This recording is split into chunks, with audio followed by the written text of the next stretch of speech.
Holy shit. The news. Here is an illustrated summary of the news happenings at home and abroad. Hello, ladies and gentlemen. This is the Brock Lawley program. My name is Brock Lawley. I am your fearless host, and we are going to sift out the nonsense.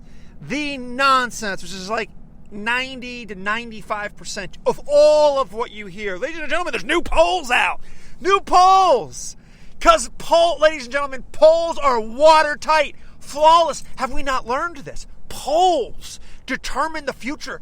It's like a crystal ball, ladies. We shouldn't call them polls anymore. We should call them crystal balls into the future. Or if reality enters the situation at all, or if track record enters the situation at all, we should call them leftist wet dreams. Why do we call them polls? Why don't we call them polls? We call them leftist wet dreams. That's what polls are. They're grounded in nothing but bias. They're grounded in nothing but lies and samples that are laughable. And even when they get something they don't like, they don't report it. Or when they do report it, they spin it. It's BS. And the administration that is about to take the baton has proven that thoroughly. Not kind of proven it.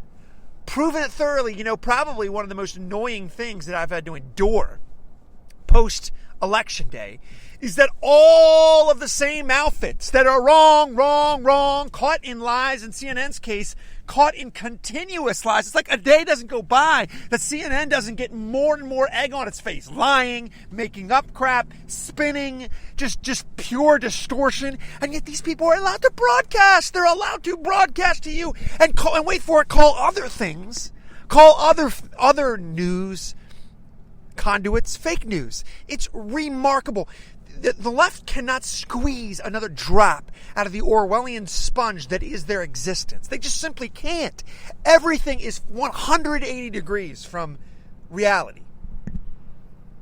So anyway, the polls are like, the country hates Donald Trump. Everybody, all the voters that voted for Donald Trump regret it. All the voters that voted for Donald Trump wish they voted for Hillary Clinton. They're leftists now, ladies and gentlemen. They're dyed-in-the-wool leftists. Bear in mind, Barack Obama has lost in his 8 years every shred of power known to the American citizenry. Every stitch, every needle weaving of power, gone. The rejection of leftism is so deafening as to be the subwoofer at a Jay-Z concert. And yet they get to live in make-believe land. They get to continue to Peter Pan their existence, Peter Pan their reality. Ladies and gentlemen, let's jump into the stories. The left is taking over high schools, and how are they taking over high schools? Well, the Federalist has an amazing piece. The reason I'm bringing this to you is because it was laid out flawlessly, researched. I tell you this all the time. Your education system is poison. It is arsenic. It is toxic. It is venom from a viper snake. And you should know, and you should tell everybody you know. They call the new conspiracy, they call the new outrage, by the way, the latest outrage, the new civics. The new civics. I bet you if I gave you a couple guesses as to what the new civics is, you wouldn't need as many guesses as I gave you. Well, the new civics is just leftist rewrite history. It's total crap. It's MSNBC nightly talking points. That's what it is. That's hilarious. Your education system is gone. It's gone. And hopefully the new education secretary is going to start some controlled brush fires in the just mess and overgrowth and bureaucracy stranglings and the poor and the downtrodden and the inner city that just languish in the cesspool porta pot basin that is leftist, what leftists have done to education. We'll burn all that out, and we'll have some new fresh growth, and some new little spuds will pop up. TheFederalist.com has that piece. I really encourage you to check it out and share it with your friends. You get the social media. Don't underestimate your social media platform. Blast the stuff out there. John Lewis, the civil rights activist who've been riding that wave, who's basically now a Democrat tool in the race, class, gender dividing tool chest that they call politics. It's sad. It's nothing different than your Sharptons or your, these guys are just, they sip on gin and juice. They make a good living out of being grievous experts and shutting everybody out of the conversation by screaming the word racist as many times as they can until their veins pop. It's a shame. I mean, the guy traded credibility on the altar of whatever, comfort, money, whatever. The left has a plantation, and this guy's the one that whips the other people. That's how it breaks down. But the guy's caught in the bull-faced lie. He also skipped George W. Bush's inauguration. So he's caught in the lie. It makes him look like a buffoon that he is, the buffoon that he's become. And I don't relish in that. But the buffoon that he come. Once again, you know why this happened, ladies and gentlemen? I want to point your attention to the most important thing about the story, because the left or the Democrat Party calling someone racist is certainly not news. That's not news. I mean, the sun's going to rise tomorrow, so these things will happen. But here's what the news is: Trump didn't roll over. I'm going to say that again to you. Trump didn't roll over. Hear me, establishment conservatives, quote unquote conservatives. Trump wasn't silenced. He didn't roll over. When the tidal wave of media nonsense came running, he went chest out bold and fought back, spoke the truth. And what do you know? Lewis is in the bathwater of his own lies and his own discredited nonsense. Now, I know the alphabet soup's not telling you that, but that's true. Look, there's nothing you can do about the discredited, old, tired, exposed media and what kind of DNC water they're going to carry. Nothing you can do about that. But anybody, and more in the election again, it proves this, bears this out. More and more Americans awaken from the matrix that is the leftist false world that they create. And when they watch this, they're look, I know that's not what it seems when you watch the media, but the American people are so sick of this. They're so tired of this nonsense. You can't say anything about anything if you're not black. It's like this whole grievance industry. They have like I'm trying to recall the term that they use. It's like appropriations grievance or something. So basically, it goes like this: if you're not black, you can't say anything about African Americans. Not even in I read a story which was absolutely terrifying, and it's like, it's totalitarian, fascist-like tendencies, which always enter stage left. Now you can't even do it in like fictitious books. Now the left are attacking authors.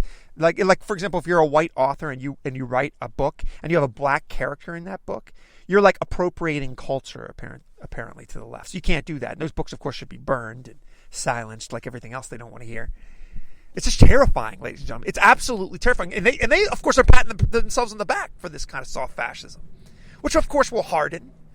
Anyway, ladies and gentlemen, the appropriation, whatever, the appropriation grievance, or so if John, ridiculous leftist tool Lewis, or whatever his name is, if he says something, everybody else should shut up. I think there's like I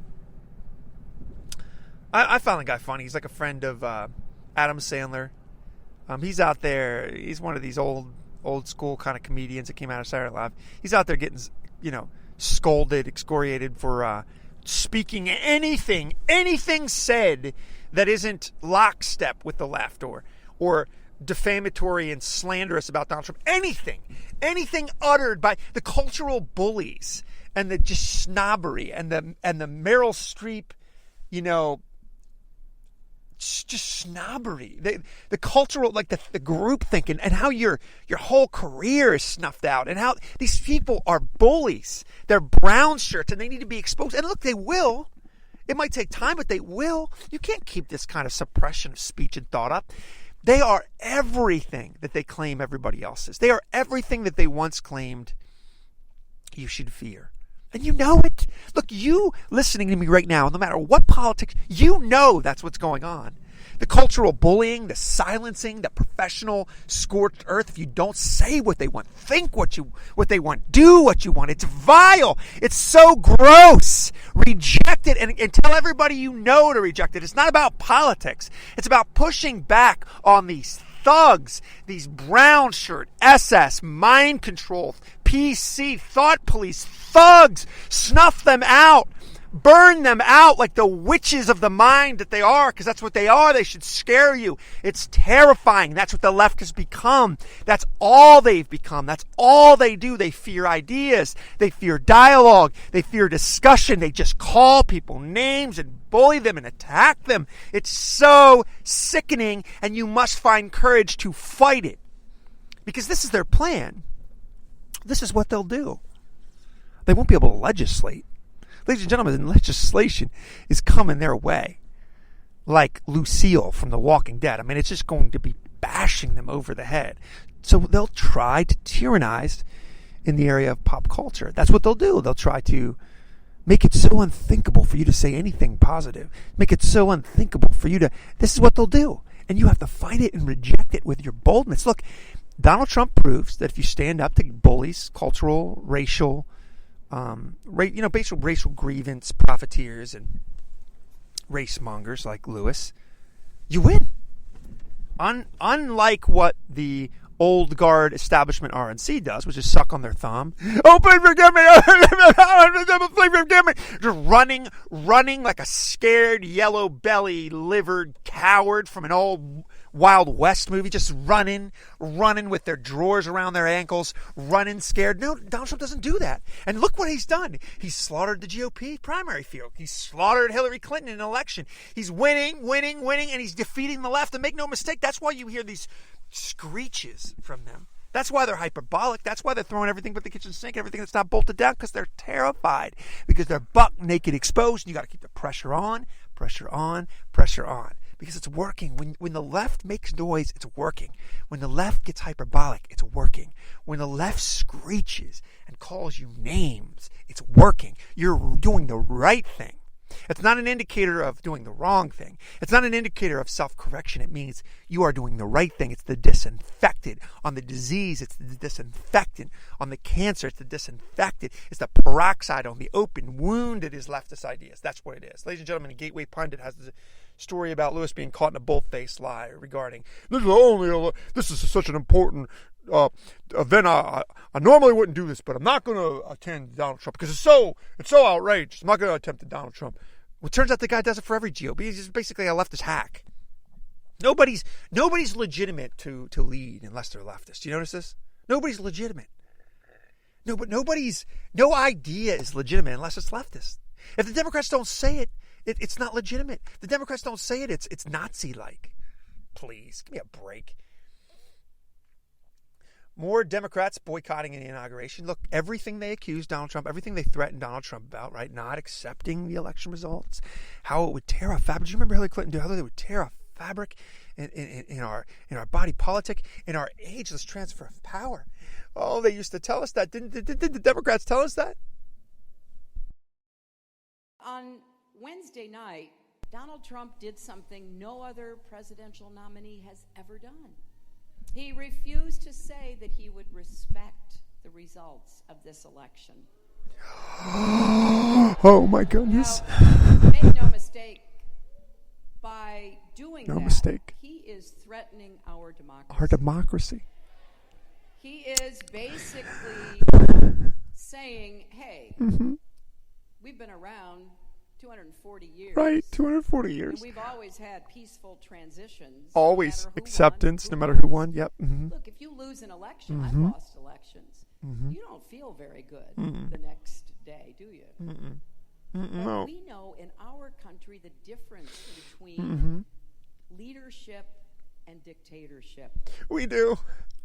Ladies and gentlemen, it's just on its face. Naked as can be hypocrisy. So now the soon-to-be, the Democrats don't learn anything. So the soon-to-be Democratic, so basically the guy replacing Debbie Wasserman Schultz, who got caught in a scandal stealing the primary election from Bernie Sanders, because Democrats actually steal elections. Democrats accuse, without any evidence, Republicans of stealing an election. But Democrats actually do steal elections in the case of the DNC and Hillary Clinton, stealing from... and then also leaking questions to Hillary Clinton. So there's the scandal that actually exists is completely and totally on the DNC side. Nonetheless, do you remember this, guys? Do you remember all this? We got to accept the election. Well, now the likely incoming replacement for Wasserman Schultz, the face of the DNC, is going to boycott the election. Keith Ellison, an open Muslim, by the way. Distinguishing himself again. Look, you don't have to take my words. Hillary Clinton just told you the sentiment of the Democratic Party on not accepting elections. Did she not? Did she not?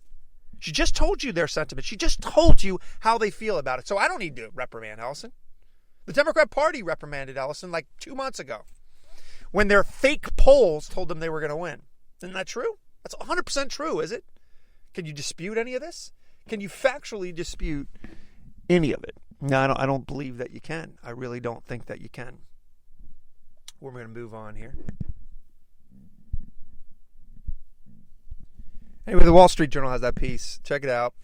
It's an exposure that, you don't likely see everywhere. How much do you hate the American media? I mean, it is just unbelievable. Exchanges like the one I'm about to prove to you. Newsbusters blew this one up. The antagonistic questions that they give to MLK the third, trying to get him to denigrate the president-elect. They're just so vile. They're just so disgusting. It's so sickening and obvious and blatant and reptilian and sycophant-like. I mean, it's just gross. That's the word I think of now. It's you don't need to point this out because the media knows their bias. They know they're just carrying water. They know they're slandering. That stuff is obvious. It's just the grossness. It's like it gets beneath just the professional lack of integrity and the vile behavior. It's like the character stuff. It's the horrible human stuff. The way they treat people who don't agree with them. It's just disgusting. Look, Newsbusters has the piece. I encourage you to look at it. Again, this is Martin Luther King's kin on Martin Luther King Day. And by the way, the media is now reporting that he hurried up. That Trump, by the way, hurried up and got MLK's kid in there to do this or that, to cover up, since he had it on the books weeks in advance. The media just is comfortable at this point just lying, making up stuff, just whole cloth. It's remarkable to look at the time you live in. Newsbusters, anyway, you should check that out to see the disrespect the left will give. So this is actual disrespect towards a person that deserves respect. Whereas John Lewis instigating, and then the retort, and then what does the left do, right? They throw a firebomb, and then they watch the flames burn. They're like, oh my gosh, look at Donald Trump. He's throwing water on it. That's their formula, right?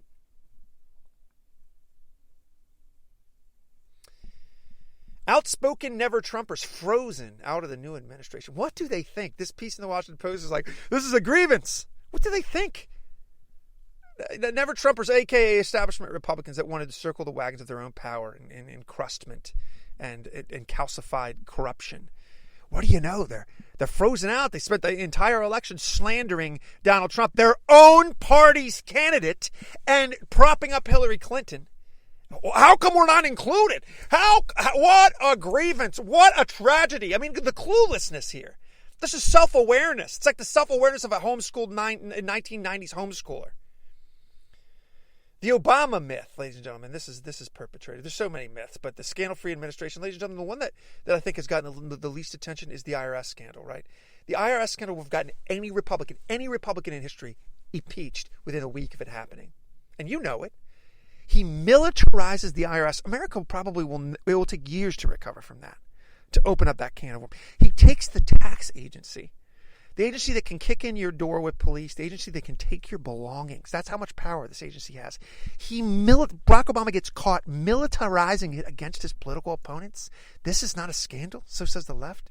What a laughable cluelessness. And that's just one. That's one of a laundry list of leftist scandals. Ladies and gentlemen, lastly, this is the fingerprints of, social, quote unquote, progressive, regressive leftism in your culture. A circus closes because of leftist killjoys. Their accusations were completely fabricated, about elephants and about abuse of animals. Now, whether you stand, I have mixed feelings about all this stuff. Every time I go to a zoo, I feel that pinch in my conscience too. I see the animal, he's in a cage. I understand all that. But, at the same time, I also watch the Animal Planet, and I see that same animal get devoured by like 12 predators. So, I don't know. Maybe it's not so bad for an elephant to be marching around with a clown on his back. I mean, it's a debatable issue. Point here is everything that the leftists weird, sub-moral things that aren't really moral. So they take up these moral causes like shutting down circuses when there's actually Islamic terror cutting the heads off of innocent people, but we can't say that. Political correctness won't allow it. So this is the new horizon, right? The trees or the wind or the fake environmental wacko-ness or whatever the issue is, right? Whatever the issue is, this is the latest. But the problem is the left kills all joy. They kill all delight. Everything's politicized. Everything's got to be, marred and maligned with their like sticky, nasty, sooty fingerprints of leftist leftist behavior. Ladies and gentlemen, thank you for listening to the Brock Lawley program. Be a people of fortitude, character, and abounding courage.